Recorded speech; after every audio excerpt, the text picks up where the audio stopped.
The farm did not announce that something was wrong. It didn't erupt into chaos or signal alarm. It simply went quiet in a way that felt unnatural, like a held breath that never released. Out in rural Texas, silence was normal. Wind over open fields, cicadas rising and falling, the distant hum of a highway miles away. But this was a different kind of quiet, one that settled instead of passed through. Gates stood closed longer than they should have. A pickup truck sat in the same position day after day, dust slowly claiming its tires. Feed bins were full when they shouldn't have been. Animals waited. Time moved forward everywhere else. Here it stalled. From the road, the farm looked intact. No broken windows. No scorched earth. No frantic signs of departure. The house stood as it always had, sun-bleached siding and a porch that had seen decades of boots scrape against its boards. Curtains hung where they were meant to hang. Nothing about the place suggested urgency. Nothing suggested violence. And yet, something essential was missing, and the land seemed to know it. In 1989, disappearances were supposed to look a certain way. There were expected patterns, suitcases, arguments, debts, goodbyes left unspoken but hinted at. This one offered none of that. Instead, it left behind a stillness, so complete it became unsettling. The kind of stillness that makes you listen harder, even when there's nothing to hear. Neighbors would later say they didn't notice right away. How could they? Rural life trained people not to intrude. Days could pass without conversation. Weeks, even. Absence was easy to overlook when distance was built into daily living. And so the quiet grew roots before anyone thought to question it. The mailbox filled slowly. A few envelopes bent under their own weight. The phone rang in the house, unanswered, its sound swallowed by empty rooms. Somewhere inside, time kept moving, clocks ticking, dust settling, but without witnesses, without purpose. This was not the kind of mystery that kicked down the door. It waited. It let itself be mistaken for nothing at all. There's something about land that has been worked for generations. It absorbs routine. It remembers footsteps, habits, patterns of movement, so familiar they become invisible. On this farm, mornings had once arrived with consistency. Engines starting, doors opening, voices exchanging small, practical words. Now, mornings came and went without acknowledgement, the sun rising over fields that expected hands that never arrived. The earth didn't react. It didn't reject what had happened. It accepted it. That acceptance is what made the disappearance feel wrong long before it felt frightening. The farm didn't look abandoned. It looked paused, as if whoever belonged there might return any moment, as if the absence were temporary, and pretending otherwise would somehow make it permanent. In stories, disappearances often announce themselves through disruption. This one announced itself through patience. When law enforcement would later walk the property, they would remark on how ordinary it all seemed. Too ordinary. Nothing overturned. No signs of forced entry. No chaos frozen in place. Just rooms that had been left midlife. A chair slightly pulled back. A calendar still turned to the correct month. The kind of details that don't scream danger, but whisper continuity. The land held its shape. The buildings held their posture. The truth sank downward, out of sight. It's easy to believe that mysteries hide because someone actively conceals them. But sometimes they hide because no one wants to look too closely at what feels familiar. This farm was familiar. It belonged to the landscape. It didn't challenge assumptions. It didn't demand attention. It simply existed, as it always had. And in doing so, it protected what it was holding. Years later, people would say they felt it when they drove past. A heaviness they couldn't explain. A sense that the property carried unfinished business. But in those early days, there was only a vague discomfort, easily dismissed. People told themselves stories because stories were easier than questions. Maybe they stepped away for a while. Maybe there was trouble they didn't want to share. Maybe it wasn't anyone else's business. The silence became normalized before it became suspicious. What makes this kind of disappearance linger is not what was seen, but what wasn't. No witnesses stepping forward. No timeline collapsing under scrutiny. No single moment to point to and say, this is when everything broke. Instead, The break was gradual, almost courteous, as if whatever happened did not want to disturb the surface of things. The farm stayed clean. The land stayed level. And beneath it all, something waited. In retrospect, the quiet feels intentional, not staged, not artificial, but deliberate in its restraint. Whatever occurred did not need spectacle. It relied on the assumption that nothing dramatic meant nothing wrong. It relied on the belief that evil is loud, that harm announces itself. This disappearance challenged that belief completely. It suggested that devastation could arrive gently, that an ending could masquerade as routine, that a place could continue to function while the life that gave it meaning had already vanished. By the time concern finally crystallized into action, the silence had already done its work. It had softened edges, blurred urgency, and allowed time to pass unchecked. The farm had become a sealed memory, without anyone realizing the seal had closed. And that is how the haunting truly began, not with what was found, but with what was overlooked, not with fear, but with familiarity, not with evidence, but with emptiness that felt almost polite. The land did not scream. It waited. Before the farm became a question mark, before it turned into a place people drove past a little faster than they needed to. It was simply home, not in the romantic sense people imagine when they think of wide land and open skies, but in the practical, worn-in way that comes from repetition. The kind of home that doesn't try to impress anyone, because it was never meant to be seen, only lived in.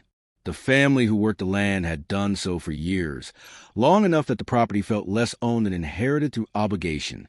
Generations had passed through those fields, leaving behind fences repaired more times than anyone could remember, barns expanded and reinforced rather than rebuilt, and soil that bore the imprint of routine rather than ambition. This was not a farm that chased growth. It sustained itself, and the people on it did the same. Their lives followed a rhythm that rarely changed. Days began early, not out of discipline but necessity. Livestock did not wait for comfort, and crops didn't care about moods or fatigue. Mornings were quiet but purposeful. Boots on gravel, doors opening and closing, the low murmur of voices exchanging information rather than affection. There was no need to narrate what everyone already knew. Outsiders might have mistaken the family's reserve for coldness, but it was simply efficiency. Emotion existed here, but it wasn't decorative. It surfaced in gestures rather than words. Extra food set aside, tools cleaned and returned without being asked, repairs done before they became problems. Care was built into action, not conversation. The house reflected that same philosophy. It wasn't bare, but it wasn't cluttered either. Furniture chosen for durability rather than comfort. Photos on the walls that hadn't been updated in years, not out of neglect, but because time moved differently here. What mattered stayed. What changed did so quietly, without ceremony. Money was never abundant, but it was steady enough to keep worry from becoming panic. The farm paid for itself most years. When it didn't, the family absorbed the loss without complaint. Debt existed in the abstract, like weather, unpleasant, unavoidable, but not worth dramatizing. If tension grew from it, it did so internally, unspoken and controlled. Neighbors knew the family in fragments. A wave from the truck, a conversation at the feed store, a nod at church. They were reliable, predictable, and deeply private. The kind of people you assume will always be where they are because they have never given you reason to imagine otherwise. And that assumption was powerful. The land itself seemed to reinforce it. There was nothing temporary about the way the farm was arranged. Everything had been placed with long-term use in mind. Structures built to last decades. Equipment maintained rather than replaced. Even the soil bore signs of patience, rotated, respected, never overworked. This was not land that belonged to someone thinking about leaving. Yet beneath that stability lived a quieter truth, the kind that doesn't erupt into arguments or headlines, but simmers in isolation. Life on the farm was insular. Days passed without external validation. Problems had to be solved internally, because there was no one else to pass them to. That self-reliance, so admired from the outside, could also become a closed system where pressure had nowhere to escape. Family dynamics grew tight under that weight. Not explosive, but compressed. Decisions were made without discussion, because discussion felt inefficient. Expectations were inherited rather than negotiated. Roles were defined early and rarely questioned. There was comfort in that structure, but also confinement. No one talked about leaving, not because the thought never occurred, but because it felt like betrayal. To walk away from land that had sustained generations was to admit failure, not just personal but historical. And so the idea stayed buried, even as the world outside the farm continued to change. In the late 1980s, rural life was beginning to feel the strain of modernization. Prices fluctuated, regulations tightened, margins thinned. But on this farm, those pressures were absorbed silently. Adjustments were made. Corners were cut. Pride prevented complaint. If there were arguments, they didn't spill beyond property line. If there were fears, they were kept private. The family did not invite scrutiny. They didn't know how. What makes their disappearance so unsettling in hindsight is not that they were troubled, but that they were rooted. Everything about their lives suggested permanence. Their routines implied tomorrow, and the day after that. They were not people in transition. They were people settled so deeply into place that the idea of them vanishing felt almost absurd. And yet, that same rootedness created isolation. There were fewer people to notice small changes, fewer interruptions that might have disrupted whatever path events took. Familiarity became a blindfold. Because nothing ever changed, no one expected change to be dangerous. The farm was not just where they lived. It was how they understood themselves. Identity was tied to acreage, to yield, to maintenance. Success was measured not in growth, but survival. To endure was enough. To last was victory. This philosophy shaped everything, including how problems were handled. Quietly, internally, without outside help unless absolutely necessary. It was a way of life that rewarded resilience, but punished vulnerability. Looking back, it's easy to search for signs, moments where something felt off, where someone might have noticed strain or fear. But at the time, nothing rose above the baseline of ordinary hardship. This was rural life. Difficulty was expected. Silence was normal. And so the family remained what they had always been, present, dependable, unremarkable in a way that makes disappearance unthinkable. Until it wasn't. When the farm eventually fell silent, it wasn't just a place that lost its people. It was a system that lost its operators, a rhythm without movement, a legacy without continuation. The absence fell heavier because of how solid everything had once seemed. They belonged to the land in a way that made their vanishing feel less like a departure and more like a rupture, as if something had been torn out rather than removed. The field still existed. The structures still stood. But the purpose, the human presence that justified all of it, was gone, and the land, which had once reflected their endurance, now reflected their absence just as faithfully. What remained was not a story of a family chasing escape or running from danger. It was a story of people so embedded in place that when they disappeared, the question wasn't why they left. It was how such permanence could simply stop. The last day anyone remembers does not stand out in memory. That is what makes it unsettling. There was no argument overheard, no unusual movement on the road, no sense that something irreversible was unfolding. It was a day shaped like all the others before it, and that familiarity is what allowed it to pass without resistance. Morning came the way it always had, light stretching across the fields, thin and pale before the heat settled in. The house woke up slowly, not with urgency but with habit. Doors opened, engines turned over. Somewhere, a radio may have been playing low enough to blend into the background of chores. Nothing about the day demanded attention. If someone had been watching closely, they might have noticed small details, the kind that only matter later, a task left unfinished, a tool set down where it didn't belong. But no one was watching closely. There was no reason to. The family had earned the benefit of predictability over years of sameness. At some point that day, the ordinary sequence of events broke. Not loudly, not visibly. The break did not announce itself with panic. It happened quietly, slipping into the space between routines. Whatever change did so, without witnesses willing or able to name the moment. That absence of a clear turning point would later become one of the most troubling aspects of the case.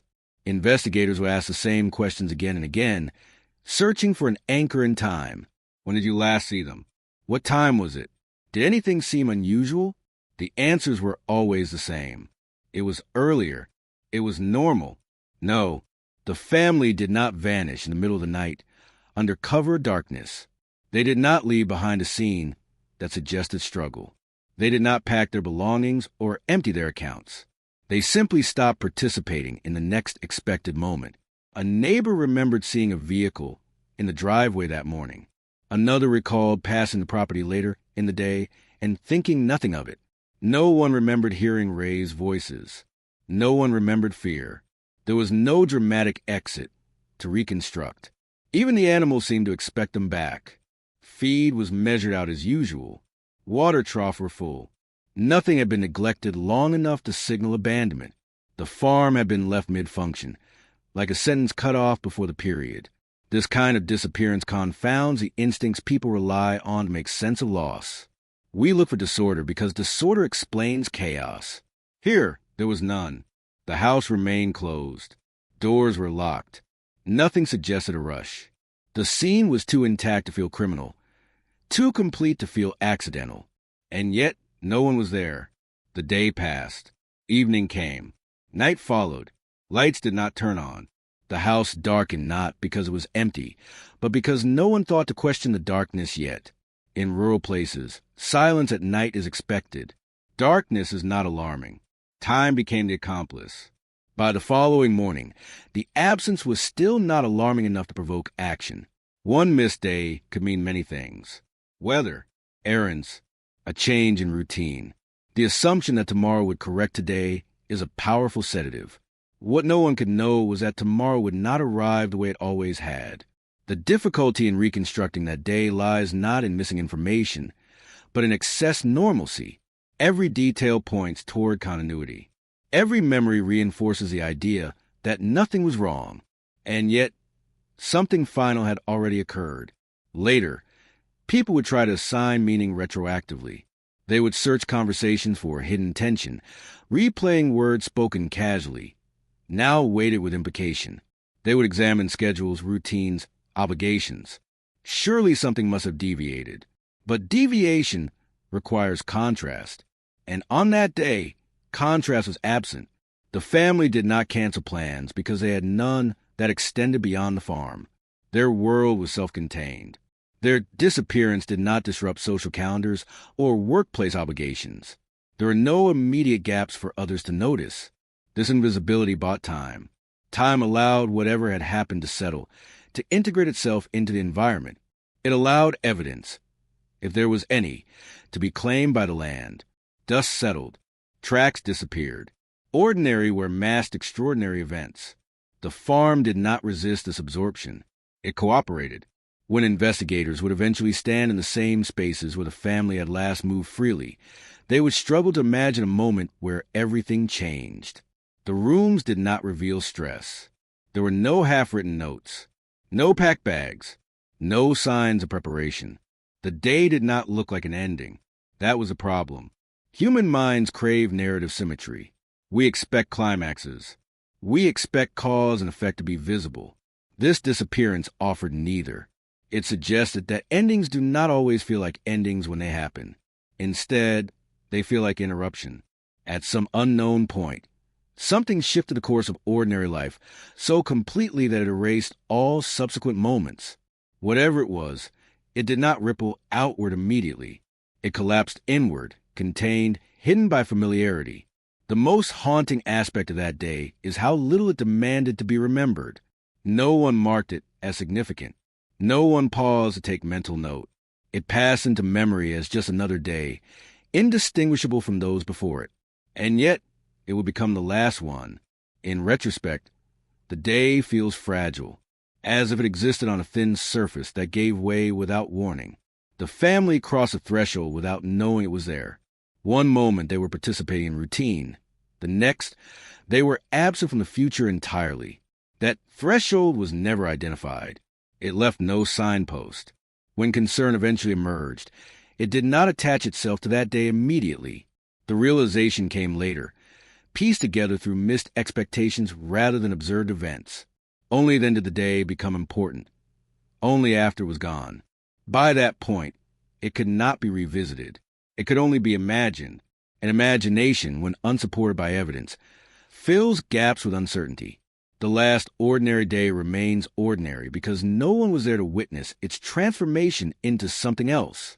It sits in the timeline like a blank space, not because nothing happened, but because what happened refused to announce itself. The family did not disappear in a moment that could be captured. They disappeared into continuity, into the assumption that life would proceed as it always had. That assumption would never be corrected. The day ended, the night came, and the farm held what it had been given, without explanation, without interruption, and without revealing when ordinary life quietly stopped. Concern did not arrive all at once. It crept in slowly, disguised as inconvenience, then curiosity, then something harder to ignore. At first, it was easy to explain away the absence. A missed phone call meant nothing. Out here, lines went dead. People forgot to check messages. Days passed without reason to announce themselves. When someone finally mentioned that they hadn't heard from the family in a while, it was said casually, without urgency. The comment floated in conversation and settled nowhere. No one rushed to the farm. No one knocked on the door expecting answers. The assumption was always that time would fix whatever was temporarily out of alignment. But time did not fix it. It stretched it. The first real signal was not emotional. It was practical. A delivery that wasn't acknowledged. Feed that wasn't reordered. A routine interruption that had no obvious cause. Even then, the response was measured. People made mental notes rather than phone calls. They waited. Waiting became the default response. Waiting filled the space where action should have gone. By the time someone finally drove out to check on the property with intention rather than habit, the absence had already settled into something heavier. The house did not feel abandoned, but it did feel unresponsive. Doors were locked, windows intact. Nothing suggested someone wanted to be found, or that anyone expected to be looking. When the local sheriff's office was notified, the report carried no urgency. Missing persons cases in rural areas often began this way. Adults were allowed to leave. Families were allowed to step away from obligations without explanation. There were no signs of distress, no evidence of crime, no immediate danger. And so the response matched the information, minimal. An officer drove out, walked the perimeter, looked through windows, took notes. Everything appeared in order. The report reflected that orderliness.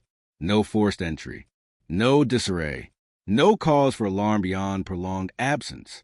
The conclusion was not spoken outright, but it hovered in the air. This did not look like something that required escalation. That conclusion shaped everything that followed. As days turned into weeks, the silence grew more noticeable, but still not actionable. Every time someone considered pushing harder, they were met with the same facts. There was nothing to push against, no evidence to argue with, just people who were not where they were expected to be. In the absence of danger, procedure favored patience. The farm remained unsealed. No crime scene tape. No formal search. It existed in a limbo between concern and dismissal, a place where something might have happened, but no one could say what. This in-between state is where many disappearances lose momentum. Without urgency, there is no pressure. Without pressure, there is no speed. Without speed, time becomes the enemy. Neighbors began to notice small things. The mailbox remained full. Grass grew taller around the house. These details sparked conversation, but not action. People talked to each other instead of authorities. Speculation replaced inquiry. When the sheriff's office was contacted again, the response did not change much. Officers noted the duration, updated the file, considered possibilities that fit the lack of evidence. Perhaps the family had left voluntarily. Perhaps there were financial reasons. Perhaps they wanted privacy. Each perhaps acted like a closed door. There was an unspoken reluctance to imagine violence without visible cause. Rural communities value restraint. Accusations carry weight. Suggesting something terrible had happened felt irresponsible without proof. And so, concern was managed rather than pursued. The farm was checked again, but not thoroughly. Outbuildings were noted, not entered. Land was observed, not examined. The focus remained on what could be seen quickly, efficiently, and without disturbance. No one wanted to tear apart a place that looked intact. Waiting became institutional. As time passed, the absence of progress reinforced the idea that there was nothing to find. Each day without discovery became evidence in itself. The lack of answers suggested the lack of wrongdoing. This circular logic hardened into policy. Family friends tried to advocate, but even they struggled to articulate what felt wrong. Their concern was emotional, not evidentiary. They could not point to a broken window or a threatening call. All they had was absence, and absence is difficult to file. Eventually, the case slipped into a category that sounds gentler than it is. Unresolved. Not closed, not solved, simply unresolved. The waiting did not feel dramatic. It felt administrative. Forms filed, notes archived, time passing without interruption. What no one acknowledged was how much ground was being lost with every quiet day. Evidence degrades. Memories soften. Certainty dissolves. The longer the waiting lasted, the harder it became to imagine any other response. The land continued its routines. Seasons changed. Crops grew and were harvested by new hands. The farm did not protest its abandonment. It adapted. Concern, once sharp, dulled into background noise. People moved on because they had to. Life demanded attention elsewhere. Bills came due. Children grew.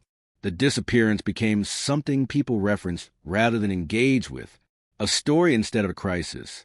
And yet, beneath all that movement, the unanswered question remained. It waited, just as a farm waited, unchanged by the passing years. Looking back, it becomes clear that the most damaging force was not malice or neglect, but hesitation. The belief that acting too soon was worse than acting too late. The assumption that certainty would arrive on its own if given enough time. It never did. By the time the waiting finally gave way to renewed interest, decades had passed. The absence had aged. The opportunity for immediate answers had dissolved into the soil. The disappearance was no longer current. It was historical. And history, once written without urgency, is difficult to revise. What began as concern had transformed into acceptance without resolution. The waiting had done what it always does. It turned possibility into distance. The farm remained where it always had been. The silence remained just as deep. Only now, it was officially allowed to stay that way. When the decision was finally made to search, it carried a strange mix of determination and restraint. There was an understanding that something was missing, but no shared agreement on what, or where, or how deeply anyone was willing to look. The effort unfolded not as an emergency, but as an obligation long overdue. Volunteers arrived first. Neighbors, local hands, people who knew the land well enough to walk it without maps. They spread out across fields that had been crossed thousands of times before, now suddenly examined for meaning rather than memory. Every fence line was traced. Every tree line scanned. The ground was read like a page that might have been written on and then erased. From above, helicopters passed slowly, methodical in their patterns.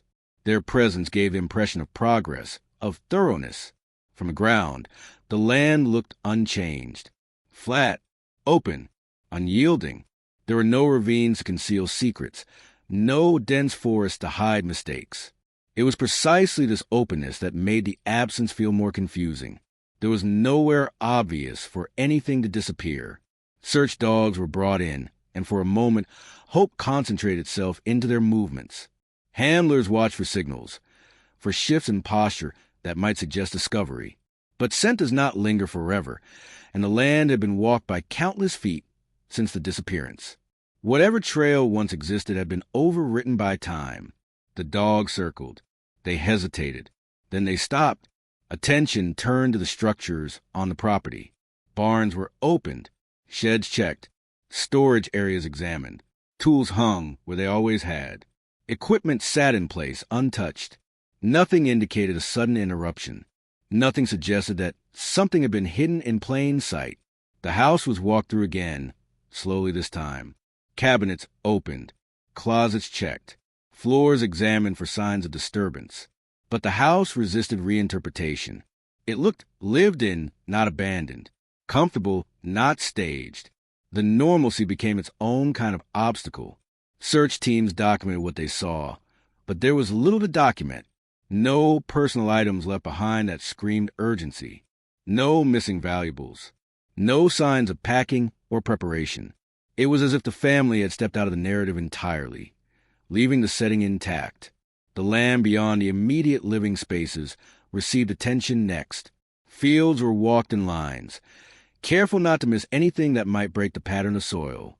Every shadow was considered, every depression inspected, but the earth offered nothing unusual, no disturbed ground, no markers, no sense that it had been altered to hide something. What no one said aloud was that the search was limited by assumption, the assumption that whatever happened would leave visible evidence, the assumption that concealment would look like disturbance, the assumption that answers lived on the surface. Those assumptions guided every step. The property was large, but the search remained shallow. Outbuildings were checked, but foundations were not examined. Tanks were noted, but not questioned. Anything that required excavation was dismissed as impractical, unnecessary, or intrusive. The idea of digging did not feel justified. There was also the quiet pressure of cost. Time, manpower, equipment. Without a confirmed crime, resources were rationed. The search had to look reasonable, defensible, proportionate to what was known. And what was known was very little. Days of searching turned into a rhythm of effort, without reward. Each sweep of the land ended the same way, with nothing. The lack of findings began to shape belief. The absence of evidence became evidence of absence. People started asking different questions. Not where are they, but were they ever meant to be found? Not what happened here, but did anything happen at all? The land began to feel like a collaborator. It revealed nothing, not because it was hiding something actively, but because it was capable of absorbing disruption without visible trace. Wind smoothed soil. Rain erased impressions. Time did the rest. Eventually, the search scaled down. Helicopters stopped flying. Volunteers returned to their routines. The case did not end with discovery, but with exhaustion. There is a particular kind of defeat that comes from searching thoroughly and finding nothing. It does not feel like failure. It feels like permission to stop. If the land yields no answers after such effort, then perhaps there are no answers to be had. That belief settled in. In reports, the search was described as extensive, comprehensive, reasonable. It covered what was expected to be covered. It looked everywhere a disappearance was supposed to lead. It just didn't look down. Years later, this detail would feel almost unbearable. The realization that the truth had been held beneath the very ground people stood on, while eyes remained fixed on the horizon. But at the time, it felt logical. There was no visible reason to disturb the earth, no signal that pointed inward rather than outward. The search mirrored the investigation's larger flaw. It trusted appearances. As time passed, the farm resumed its quiet existence under new ownership. Crops grew. Equipment moved. The land was worked again, its surface altered just enough to further erase whatever had once been there. The absence became institutionalized. The lack of findings hardened into a conclusion without words. The case remained open but dormant. People stopped asking when answers would come. They started asking if answers were even possible. The search had looked everywhere it was willing to look. It had exhausted the visible world.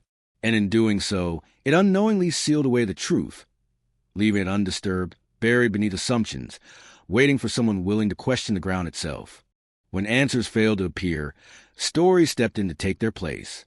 They always do.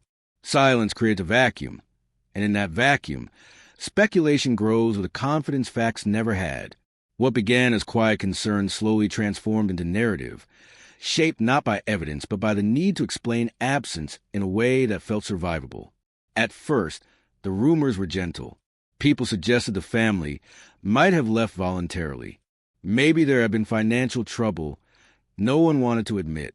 Maybe there was debt or a dispute, or a reason to start over somewhere far enough away that the past couldn't follow. These theories allowed everyone to believe the family was still alive, still in control of their choices. It was easier to imagine them leaving than to imagine them being taken. As time passed, the story sharpened. Details were added that no one could trace back to a source. Someone claimed to have heard about arguments. Another mentioned an unknown visitor seen on the road weeks before the disappearance.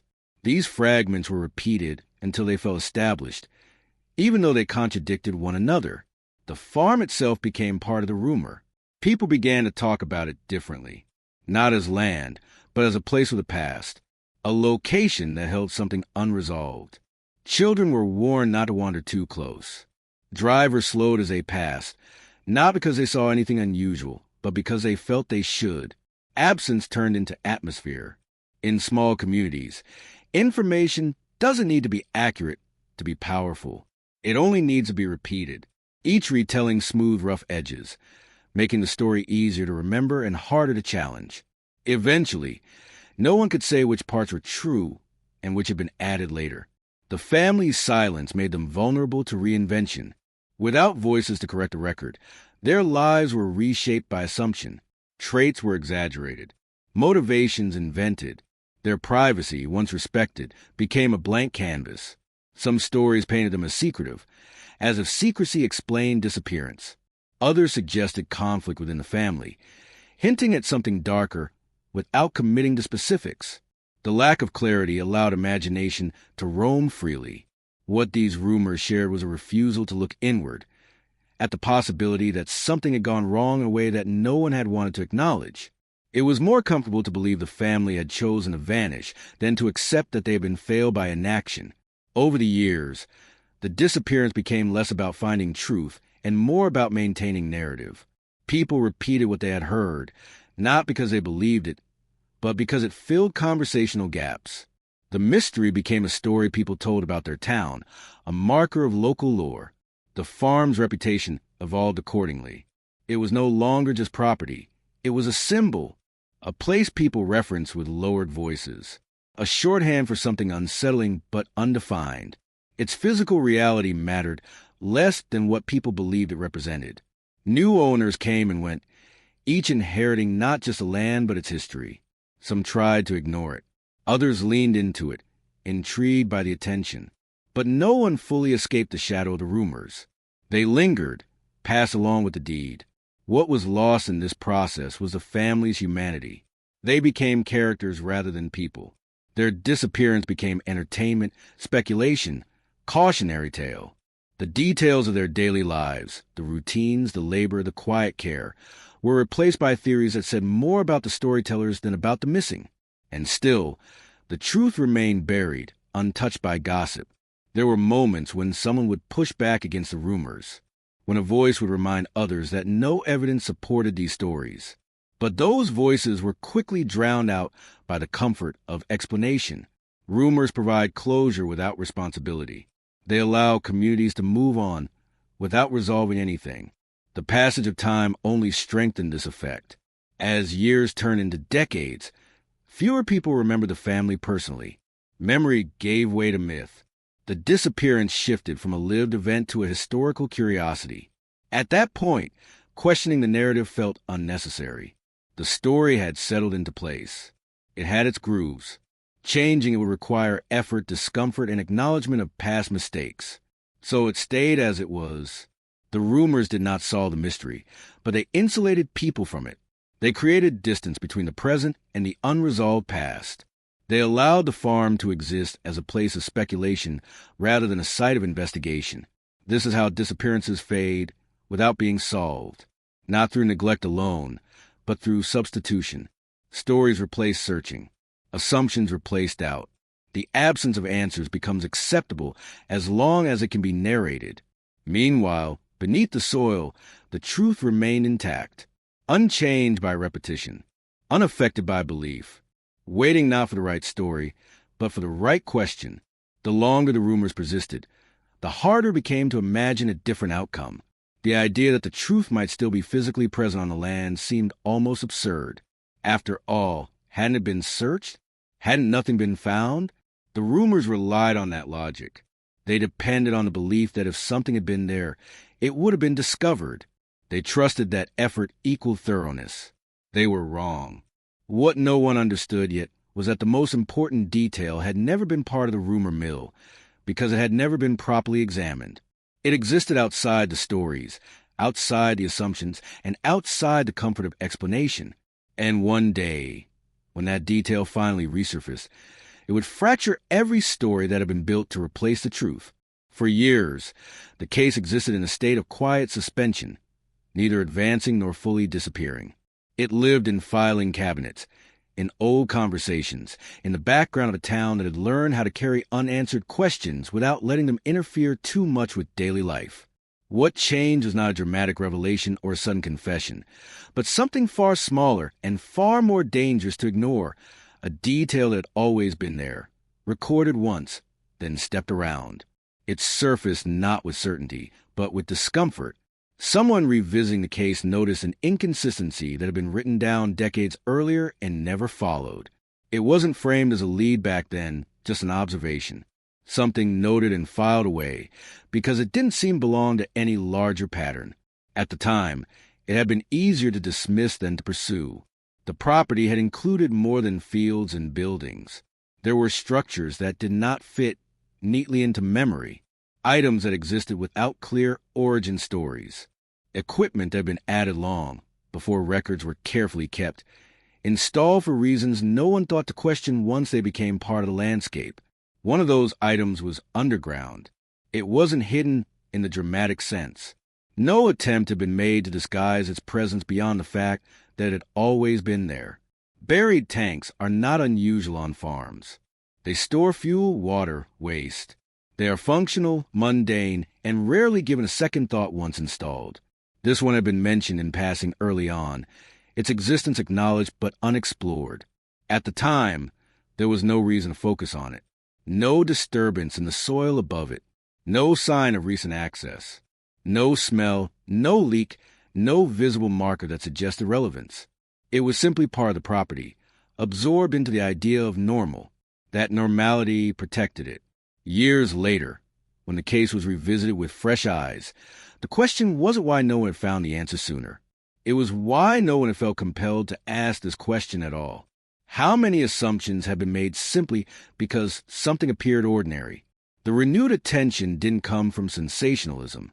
It came from frustration, from a recognition that every visible angle had been exhausted. Every explanation that relied on movement away from the farm had collapsed under its own improbability.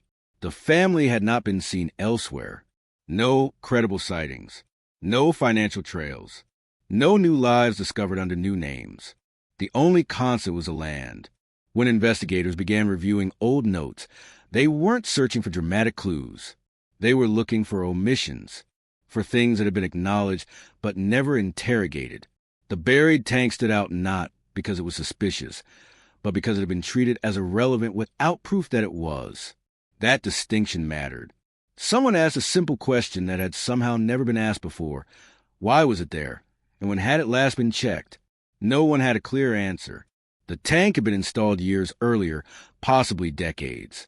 Records were vague. Ownership had passed through generations. No one could say with certainty what it had been used for recently, or whether it was still in use at all. It existed in that gray space between functional and forgotten. That gray space is where truths often hide. There was hesitation. Digging up a buried tank is not a small decision. It requires equipment, permission, justification. And there was still no direct evidence tying it to the disappearance. Only intuition, sharpened by the failure of every other explanation.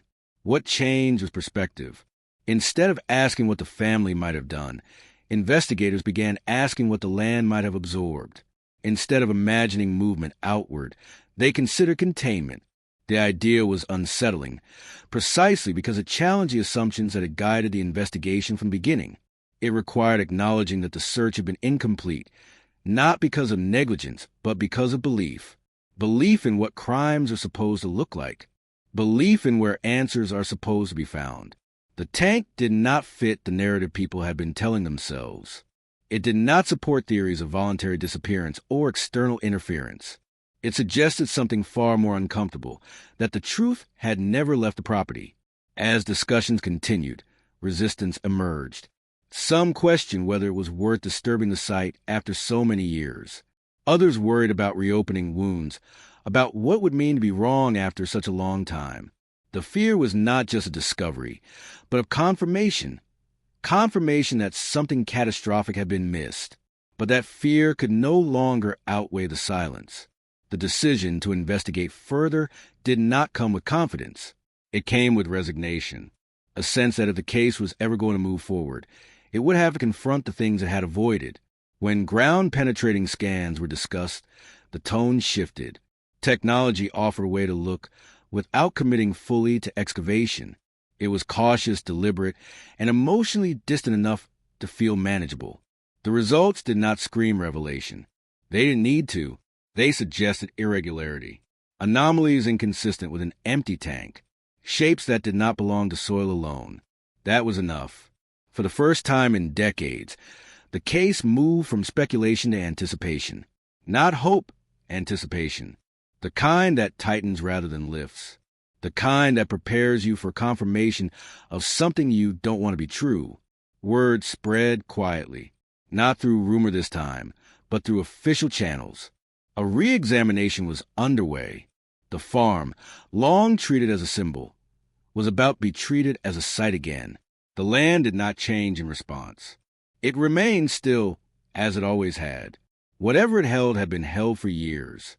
It did not resist being remembered. What made this moment different from all the others was not certainty, but focus. For the first time, attention narrowed instead of expanding. The search was no longer everywhere. It was somewhere specific. Down. The overlooked detail had not been hidden by deception. It had been hidden by familiarity, by the assumption that ordinary things cannot contain extraordinary truths, by the belief that if something mattered, it would announce itself. The tank had announced nothing. It had waited. As preparations moved forward, there was a collective unease that settled over those involved. This was not the nervous excitement of a breakthrough. It was a weight of approaching an answer that might collapse decades of narrative. People who had lived with the mystery for years began to reconsider their own memories, their own certainty, the stories they had told themselves to make sense of the absence. The idea that the truth might have been beneath their feet all along forced a reevaluation, not just of the case, but of collective responsibility. The question was no longer what happened to the family. It was how long the land had been asked to carry the answer alone. The tank had always been there, silent and unremarkable. It had survived ownership changes, seasons, and neglect. It had outlasted rumors and assumptions. It had remained untouched not because it was hidden well, but because no one had wanted to imagine what it might contain. Now, that imagination could no longer be avoided. The detail everyone had stepped around was no longer peripheral. It had moved to the center of the story, demanding attention not through drama, but through persistence. And as the ground prepared to give way, there was a growing understanding that whatever was found, or not found, would not just answer a question. It would expose how deeply silence, patience, and assumption had shaped the disappearance from the very beginning. The excavation did not begin with urgency. It began with caution, the kind that settles in when everyone involved understands that once the ground is broken, there is no returning to uncertainty. For decades, the mystery had existed in abstraction. Files, memories, rumors. Digging meant converting speculation into reality, and reality is heavier than theory. Machinery arrived early, its presence already altering the meaning of the land. The sound of engines cut through the quiet that defined the farm for so long. Neighbors watched from a distance, unsure whether to feel relief or dread. This was not spectacle. There were no crowds, no cameras pushing forward, just professionals measured movements, and a shared understanding that whatever lay beneath had been waiting a very long time. Before any soil was disturbed, the area was marked carefully, measurements taken, coordinates confirmed. Everything slowed down instead of speeding up. The land was treated not as dirt, but as record, layered, patient, and capable of holding memory in ways people cannot. The first shovel of earth did not reveal anything remarkable, just soil, compacted by years of weather and neglect. It looked like any other patch of ground on the property. That ordinariness was almost deceptive. It reminded everyone how easily the extraordinary can be hidden inside the familiar. As digging continued, the texture of the soil changed, subtle at first, then undeniable. Machinery gave way to hand tools. Precision replaced force. Every movement was deliberate now, informed by the understanding that whatever came next could not be undone. The outline of the tank emerged gradually, its edges defined not by revelation, but by confirmation. There was, not newly discovered, but finally acknowledged. Its presence felt less like a surprise and more like a confession the land had been holding on to. Silence returned, heavier this time. The tank was larger than many had expected. Industrial, utilitarian, built for function rather than secrecy. It had not been hidden with care or camouflage. It had simply been buried, as such things often are, and forgotten in plain sight. Its mundanity was what had protected it. The moment the access point was identified, the tone shifted again. This was no longer an investigation operating on theory. This was confrontation, the past and present narrowing into a single space. Before opening it, procedures were followed, safety checks, documentation, the kind of protocol designed to keep emotion at bay. But emotion does not stay out just because it is unwelcome. It gathers quietly, in breath held too long, in glances that linger. When the tank was finally opened, there was no dramatic reveal, no cinematic pause, just a slow exposure to truth that had been sealed away from air, light, and time. What was found did not announce itself loudly.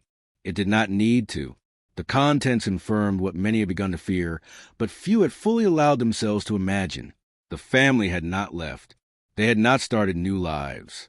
They had not vanished into anonymity. Their disappearance had not extended outward. It had collapsed inward.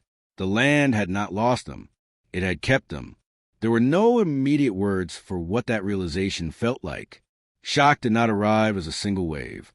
It fractured into smaller sensations, numbness, disbelief, a quiet grief that spread slowly rather than striking hard. For some, there was relief in finally knowing. For others, knowing made the years of not knowing feel unbearable. Professionals did what they were trained to do. They documented, secured, preserved. They treated the discovery with restraint, aware that sensationalism would cheapen what had already been delayed too long. There was no need to describe details to understand the weight of what had been uncovered. The tank told a story without embellishment. It spoke of concealment, not chaos, of containment, not escape, of a crime that relied not on violence that left marks, but on patience and assumption. Whatever had happened had been calculated enough to trust that no one would look too closely, and quiet enough to succeed. As the hours passed, the reality of the discovery began to spread beyond the excavation site. News traveled, not through rumor this time, but through confirmation. People who had lived with a mystery for years felt something shift. Stories they had repeated to themselves cracked under the weight of evidence. The farm was no longer a symbol. It was a site. For some, the revelation brought guilt, not personal responsibility, but communal regret, the recognition that the truth had been present all along, waiting beneath routines and rationalizations, that assumptions had done as much to hide it as any deliberate act. The land, once seen as open and transparent, now felt layered, capable of holding secrets without appearing secretive. It challenged the belief that crimes leave obvious scars. Sometimes, they leave infrastructure. The excavation did not feel like uncovering something new. It felt like being corrected. As investigators worked, there was a quiet respect for gravity of the moment. No one spoke more than necessary. This was not a victory. It was a reckoning. Answers had arrived, but they came with the weight of time lost and opportunities missed. The tank, now exposed, looked smaller than it felt when imagined. That, too, was unsettling. The idea that something so ordinary could contain such finality disrupted expectations about scale and significance. It reminded everyone that tragedy does not require grand architecture. It only requires opportunity. When the excavation concluded, the site was secured again, but nothing felt closed. The ground had been opened, but so had memory. People began revisiting their own roles in the story. not as perpetrators or investigators, but as witnesses to absence who had learned to live with unanswered questions. The farm did not look different from the road. It never had. But now, it carried a confirmed history rather than a speculative one. The silence that once felt ambiguous now felt informed. The tank had told its story, but it had done so without explaining everything. It answered the central question, but left others untouched. How it happened, why it happened, who knew and when. Those answers would come slowly, if at all. What mattered in that moment was a shift from wondering to knowing, from imagining to confronting, from stories built on comfort to truth built on evidence. The excavation had not just disturbed soil. It had disturbed the long-standing agreement between people and the mystery that it could remain unresolved without consequence. That agreement was over. As equipment was removed and the site prepared for its next phase, there was an awareness that this discovery would ripple outward, through legal systems, through memory, through the way the town understood itself. The land had given up what it had been asked to hold, and in doing so, it forced everyone involved to reconsider how much silence, patience, and assumption can hide in the most ordinary places, waiting not for time to pass, but for someone willing to look where no one else wanted to. The confirmation did not arrive all at once. It unfolded in layers, each one heavy in a different way. What the tank revealed answered the central question that had haunted the farm for decades, but it did so without offering the kind of clarity people expect from endings. Knowing where the family had been all this time did not automatically explain how they came to be there, or why no one had noticed sooner. Truth, once uncovered, did not resolve the mystery so much as redefine it.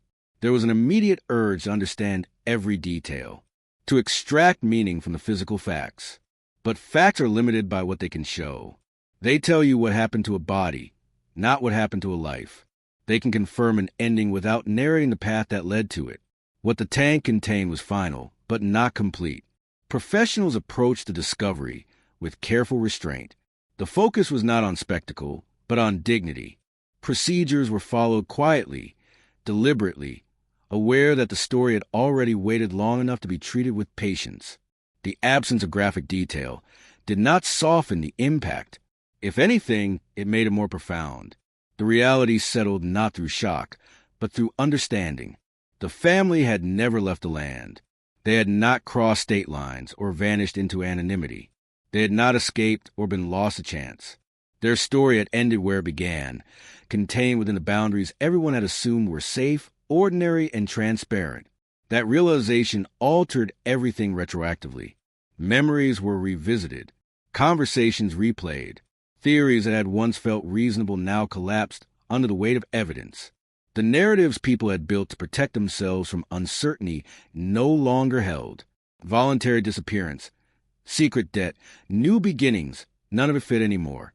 What replaced those stories was not a single, clean explanation, but a cluster of difficult truths. The disappearance had been intentional, concealed, and calculated enough to rely on familiarity rather than fear. It had not required chaos. It had required time. The tank itself became a symbol, not because of what it was, but because of what it represented.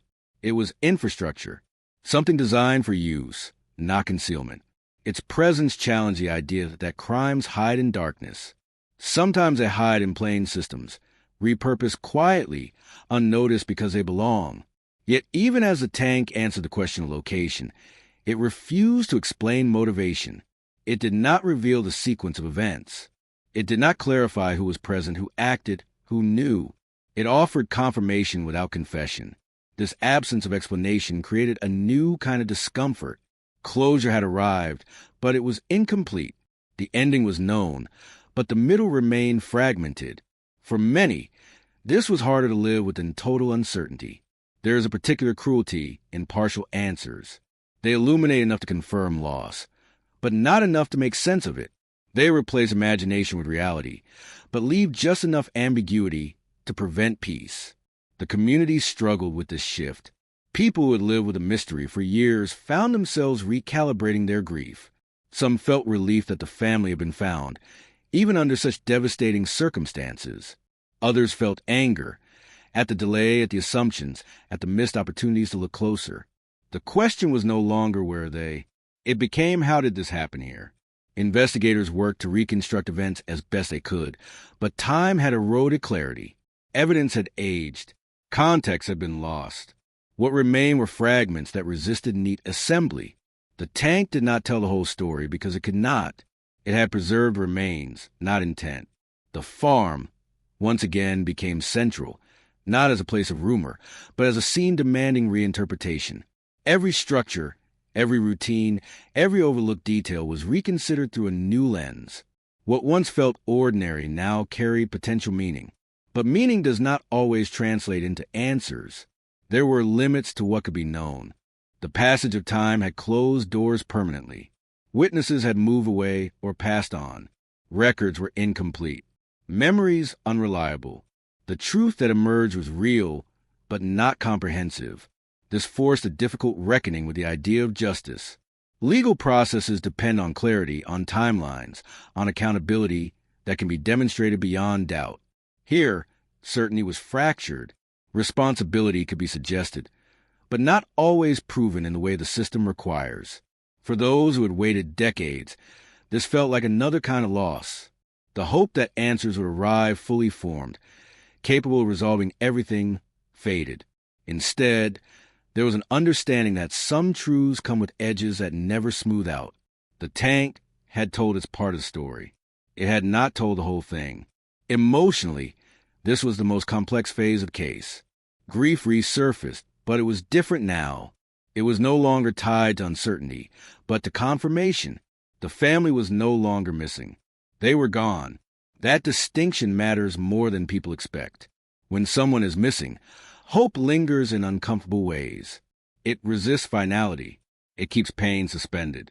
Confirmation, even devastating confirmation, allows grief to change shape. It becomes heavier, but also more honest. Still, honesty does not equal comfort. People who had never known the family personally felt affected in unexpected ways. The discovery challenged assumptions about safety, familiarity, and how well people understand the places they inhabit. The farm had not looked dangerous. It had not felt threatening. And yet, it contained something unspeakable for decades. This realization extended beyond one property.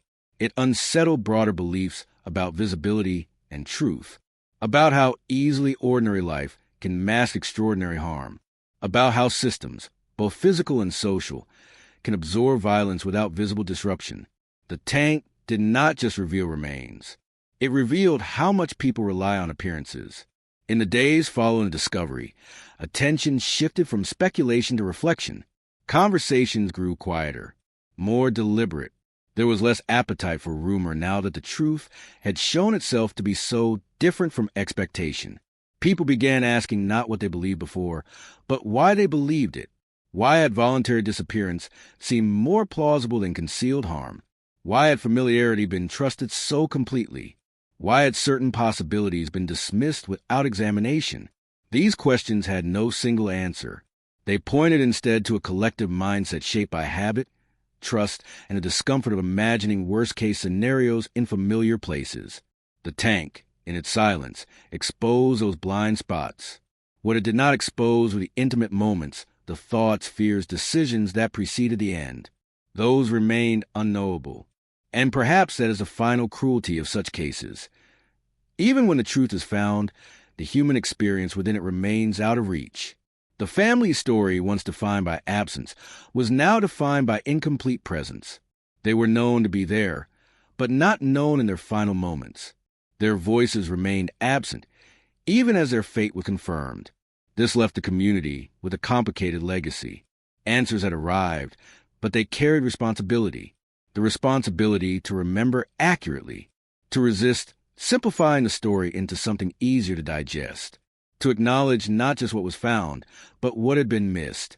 The tank closed one chapter of the mystery, but opened another, one focused not on location, but on understanding, on how such a disappearance could exist in plain sight, protected by routine and assumption. The truth had been buried, but it had not been erased. It waited, intact but incomplete, reminding everyone that even when answers finally come, they rarely arrive in the form people imagine. Justice arrived quietly, almost apologetically, as if aware how long it had taken to show its face. There were no dramatic announcements, no sense of triumph. What unfolded instead felt procedural, restrained by time and circumstance, shaped more by what could still be proven than by what was now known to be true. Once the discovery became official, the machinery of the legal system began to turn, but it did so with visible limitations. Decades had passed. Evidence had degraded. Memories had blurred. People who might have answered key questions were gone, unreachable, or unable to recall details with certainty. The truth had survived underground, but accountability had not been preserved as carefully. Investigators revisited timelines, statements, and records with a renewed sense of urgency, yet they were working against erosion. Every answer uncovered seemed to expose another gap, another moment where time had quietly erased clarity. The case was no longer about finding out what happened. That much was undeniable now. It was about determining who could be held responsible and whether the law could still reach them. For the community, this distinction was painful. After years of uncertainty, the discovery had felt like a turning point. Many believed it would bring resolution, a clear reckoning that matched the weight of what had been uncovered.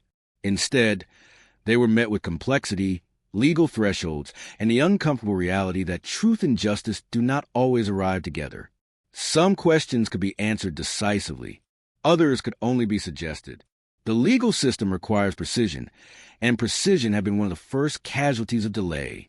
What remained were fragments strong enough to confirm wrongdoing, but not always strong enough to support every consequence people hoped for. For those who had waited decades, this felt like another kind of loss. The idea that accountability might be partial, or symbolic rather than complete, was difficult to accept. Justice, delayed so long, no longer felt like justice in the way people imagine it. It felt compromised by time. Public reaction reflected this tension. There was relief that the mystery had been solved in its most fundamental sense. The family was no longer missing. Their fate was known. But alongside that relief came anger, frustration, and grief that resurfaced in new forms. Many asked why it had taken so long. Why certain assumptions had been allowed to stand unchallenged. Why the truth had been left underground for so many years. Those questions had no single target. Responsibility was diffuse, spread across systems, habits, and human reluctance to imagine worst-case scenarios in familiar places. There was no single moment to point to and say, this is where everything failed. The failure had been cumulative. Legal proceedings, where possible, unfolded with caution. Every step was weighed against evidentiary standards, not emotional expectation. The law could not act on what people felt must have happened. It could only act on what could still be demonstrated beyond doubt. For some, this restraint felt like another betrayal. The discovery had been so definitive, so emotionally overwhelming, that anything short of full accountability felt insufficient. Others understood the limitations, even if they resented them. They recognized that time had done damage not just to memory, but to justice itself. In this space between truth and consequence, closure became an unstable concept. Some found peace simply in knowing, in having confirmation after years of uncertainty. For them, the mystery's end, however imperfect, allowed grief to settle into something quieter, more manageable. Others felt unsettled by the lack of finality. The idea that answers could exist without resolution challenged their sense of order. They struggled with the notion that knowing what happened did not automatically correct what had gone wrong. The farm once again became a symbol, but now a delayed reckoning. It stood as a reminder not just of what had occurred there, but of how easily certainty can be postponed until it becomes fragile. Public conversations shifted tone. The rumors that had once filled the silence lost their power. They were replaced by reflection, by a more sober understanding of how the disappearance had been shaped by human tendencies, trust in routine, discomfort with suspicion, faith in appearances. There was also a quiet acknowledgement of loss beyond the family itself, the loss of opportunity, the loss of time when answers might have been clearer, the loss of a version of justice that might have felt more complete if it had arrived sooner. In legal terms, outcomes were defined carefully, often in language that felt inadequate to the scale of the tragedy. In emotional terms, There was no language that could fully contain what people felt. The disconnect between those two realities, the legal and the human, was stark. What lingered most strongly was a sense of unfinished business, not in the investigative sense, but in the emotional one. The case had reached its limits, but the impact had not. People who had grown up hearing about the disappearance now understood it differently. It was no longer a mystery from the past. It was a lesson in how silence, patience, and assumption can shape outcomes as powerfully as action. Justice, when it came, did not feel like a moment. It felt like an acknowledgement of what had happened, of what had been missed, and of what could never be fully recovered. There was no celebration, no sense of victory, only a quiet reckoning with the reality that some truths arrived too late to restore what was lost. And yet, even in that restraint, there was meaning. The discovery had corrected the narrative. It had replaced speculation with evidence. It had honored the family by refusing to let their disappearance remain undefined. Justice may not have arrived whole, but it arrived enough to change how the story would be told from that point forward.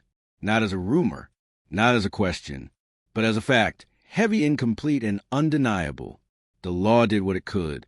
Time had done what it always does. What remained was the responsibility to remember the difference.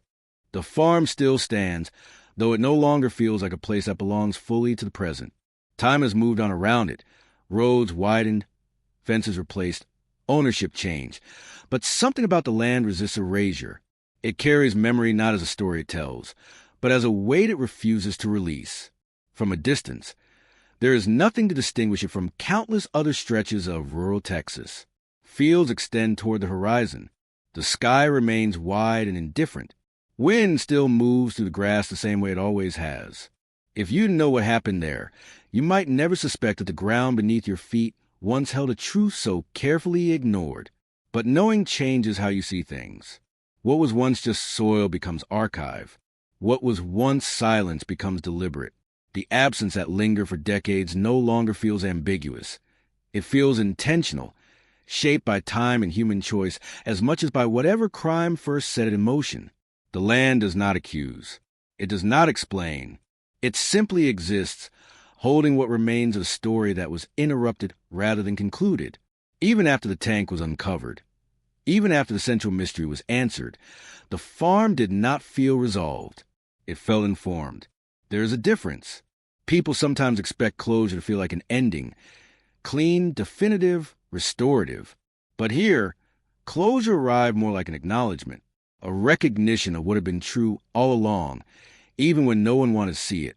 The truth did not undo the years of silence. It reframed them.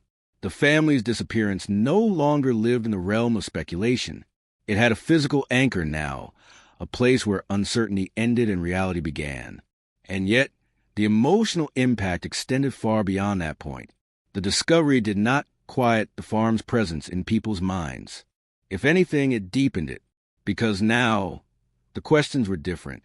They were no longer about what a family had gone, but about how such an ending could exist unnoticed for so long. About how routine can disguise rupture. About how familiarity can become a kind of blindness. The far became a reminder not just of loss, but a perception of how much people trust what looks normal and how easily that trust can be misplaced. For those who drive past it now, the experience is subtle but altered. The land feels heavier, not because it demands attention, but because it has earned it. It no longer asks to be explained. It asks to be remembered accurately. Memory, after all, is the final responsibility left when justice is incomplete and time cannot be reversed. The story does not end with the tank, or with legal conclusions, or even with acknowledgement. It continues in the way the land is spoken about, in the way silence is interpreted, in the way future absences are noticed or not noticed because of what was learned here. There is a temptation to treat this case as an anomaly, to believe it was singular, unlikely, safely confined to one place and one time. But the farm resists that framing. It insists on being understood not as an exception, but as a warning. It demonstrates how disappearance does not always look like escape or chaos. Sometimes it looks like continuity. Sometimes it hides inside things that appear stable enough to be trusted without inspection.